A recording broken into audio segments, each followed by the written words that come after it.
And welcome back to another exciting episode of Beer Bros. We got something kind of special this time, don't we? You said you were kind of pumping it up to me. What's so special about our episode today, Keith? Today we're doing gluten-free beers, which are basically beers made without wheat or barley or the usual accoutrements. Okay, great. So, yeah, anybody who is gluten intolerant can try these beers, right? Mm-hmm. Well, great. Okay, well, let's get to it.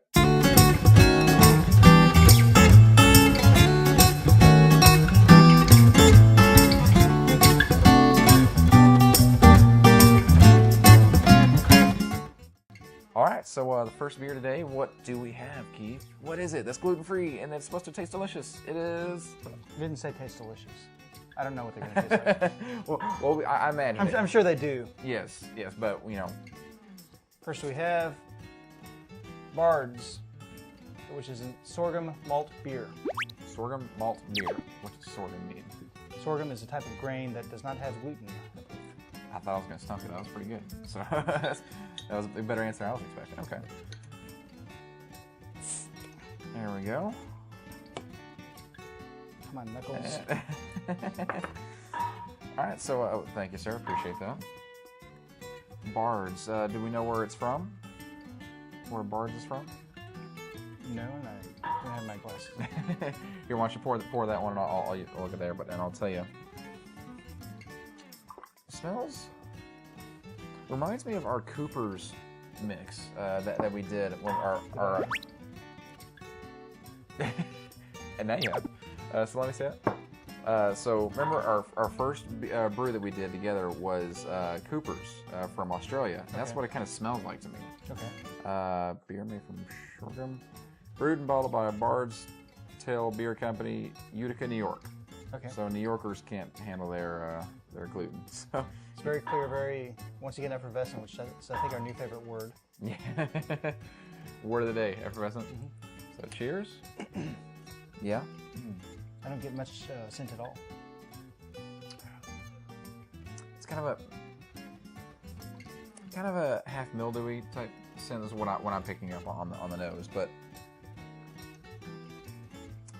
it's an easy drinking beer.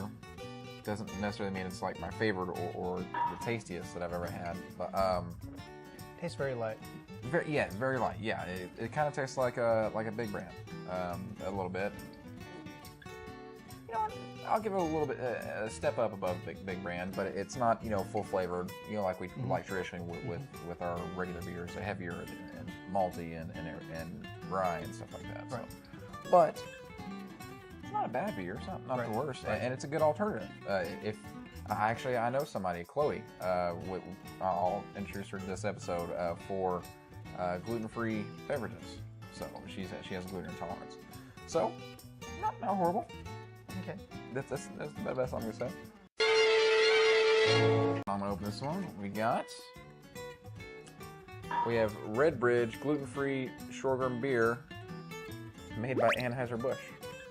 That's what the big A is for, right? Yeah. Huh? Slosh. What? Slosh. Okay, so we got this one right here, Redbridge. It's a big offshoot of the big brand, it looks like. Can I have your cup, please, sir? All right, so looks similar.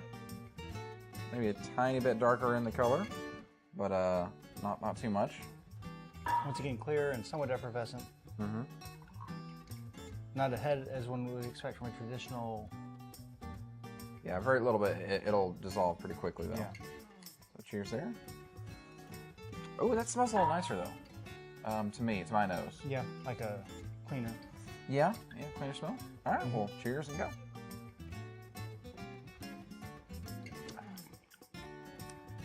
Sort of apple, a little bit. Yeah, it got something in there. I was about to say citrus. We've gone down that road before. Yeah, apple is a good way to do it. A little bit of fruit hint to it. Mm-hmm. I wonder why. What is it supposed to have? Maybe without. Yeah, okay, I got you. Anyway, so Redbridge, a gluten-free, alternative that you can, if you're at a restaurant or something like that, and you eat gluten-free. If they have Redbridge, you got a choice. So. And I would stress that if you are trying to do paleo and avoid starchy carbs that you shouldn't be drinking beer at all. But if you have a legitimate gluten-free need and you still like beer, this would be a solution for you. there you go. Yeah. So another one. There we go. Okay. We have New Planet Raspberry Ale. And New Planet comes as brewed in Colorado. It's an ale made from sorghum and corn extract. So it is sorghum. Is that how you say Sorghum. it? Sorghum? Why do I keep saying sh? Kind of like Sean with S-E-A-N. And this is I don't know. When it says so, you usually say so. There we go. Asshole. Anyway, so this one is clear again, and you can kind of see the raspberry tint in there. Yeah, I'd say a little bit. Yeah. You can definitely see it. Do you smell it? I smell it. Mm-hmm. Raspberry doesn't necessarily have to be, a girly taste or anything like that in a beer. Well, let's get a clinky. What do I smell? Yeah, I do smell a little bit of raspberries.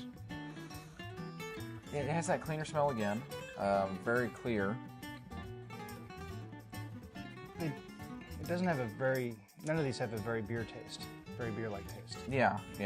It seems like, sorry, gluten-free people, you didn't get you got the short end of the stick of this one. This one kind of tastes like a raspberry soda. Yeah. It's got enough carbonation and enough fizz and bubble to it that it doesn't taste like a beer. It's sad to say, and I say it doesn't taste like a beer. They're closer to the big brand beers and less away from craftier beers. This little watered down, and some people like that. They don't want to get filled up on big heavy beers and things like that. I can appreciate that. Mm-hmm. We've grown apart from the big brand and gone craftier and the heavier and the more full bodied and everything like that. So this is a good alternative. If you want a lighter night that you don't want to be drinking heavier things, gluten intolerance, things like that. So these are great alternatives and things that you could give your friends a try. And you don't want people excluded from your fun times. And so this is one of those things that you can get those people in your life who are intolerant to gluten. Mm-hmm. So that being said, I think it's time for Chris's beer of the day. Okay. I am going to go with the Redbridge, which is our second beer of the day, right? Mm-hmm. And actually, I'm kind of mad at myself because it's technically a big brand, but it has the cleanest taste, smooth. I'll try it one more time. It just has the best taste out of the three. Okay. That's as simple as I can put it, and it's smooth, drinkable. Yeah. Okay. And do you have anything else to add about our gluten-free episode? Stress once again that this is really for people with a gluten intolerance, not for people who are trying to go paleo or doing CrossFit. If you're doing that, if you're trying to paleo zone and you're an athlete on a strict diet, this is not for you because you shouldn't be drinking alcohol. You really need to do water. this. Just water. That's it. Pretty much a gallon of water a day. Yeah. But for these, if you've got a gluten intolerance, if you cannot tolerate any gluten in your system and it immediately causes discomfort, these are the beers for you. Yeah. It's one of those things, like I was saying before, if you're out and socializing, you don't want to be the one left out. So, you've got an option. So, other than that, leave some comments below about your choices for gluten-free drinks and beverages when you're out socializing. What do you usually do whenever you have gluten-free and when you have to go gluten-free? Share with your friends, like, comment, subscribe. Beer Bros out.